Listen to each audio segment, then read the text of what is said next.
Topik 3, pemahaman peserta didik dan pembelajarannya pada demonstrasi kontekstual.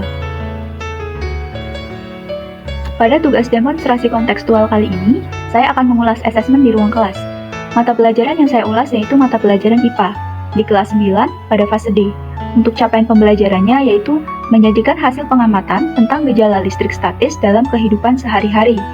Untuk tujuan pembelajarannya yang pertama, memberi contoh gejala kelistrikan yang terjadi dalam kehidupan sehari-hari, menganalisis peristiwa yang terjadi pada penggaris plastik yang digosokkan pada rambut yang kering, mengidentifikasi jenis-jenis muatan listrik, menjelaskan interaksi dua muatan listrik, menjelaskan fungsi dan prinsip kerja elektroskop, menjelaskan faktor-faktor yang mempengaruhi besar gaya kolom 2 muatan listrik, menghitung besarnya gaya kolom 2 muatan listrik, lalu yang terakhir menganalisis interaksi dua benda bermuatan karena pengaruh jarak. Materi ajarnya yaitu listrik statis dalam kehidupan sehari-hari. Lalu jenis asesmennya yaitu asesmen sumatif. Bentuk asesmennya berupa bentuk tes tertulis. Kemudian, bagaimana dalam asesmen tersebut yang menunjukkan kesesuaian dengan tahapan perkembangan peserta didik. Kemudian jelaskan. Soal yang dibuat sudah disesuaikan dengan tujuan pembelajaran, sehingga evaluasi yang digunakan sudah sesuai dengan proses pembelajaran dan juga materi yang disampaikan oleh guru. Lalu tujuan yang dibuat mengikuti KI dan KD yang sudah ditetapkan, sehingga tujuan yang dibuat mengikuti capaian tersebut. Kemudian bagaimana dalam asesmen tersebut yang menunjukkan kesesuaian dengan perlunya mempertimbangkan aspek lingkungan budaya dan juga karakteristik peserta didik. Lalu jelaskan. Jenis tes yang diberikan seharusnya bukan hanya tes tulis saja, tetapi disesuaikan dengan kemampuan peserta didik. Salah satunya tes lisan pada beberapa subbab materi, seperti penjelasan dilihat dari latar belakang peserta didik yang aktif berbicara, dapat dijadikan opsi untuk penilaian.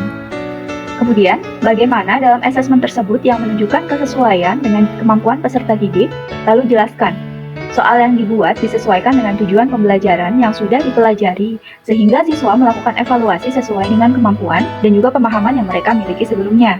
Lalu, bagaimana dari asesmen tersebut yang menunjukkan kesesuaian bahwa sudah memberikan ruang bagi peserta didik untuk memberikan umpan balik terhadap proses pembelajaran mereka.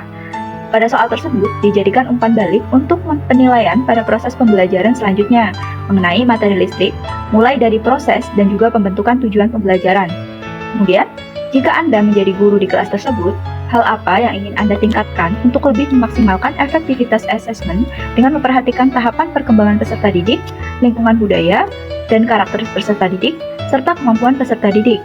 Kemudian, tuliskan pendapatmu secara lengkap. Pada saat melakukan diferensiasi produk, peserta didik dapat memilih tes yang diinginkan sesuai dengan kemampuan yang mereka miliki. Sebagai contoh, pada saat pemberian tugas disesuaikan dengan lingkungan peserta didik. Setelah mendapatkan hasil dan belum mendapatkan hasil yang optimal, peserta didik melakukan remedial disesuaikan dengan capaian materi yang belum tercapai. Berkaitan dengan pembelajaran TARL, peserta didik harus disesuaikan dengan level kemampuan, mulai dari pembentukan tujuan sampai pada tahap asesmen.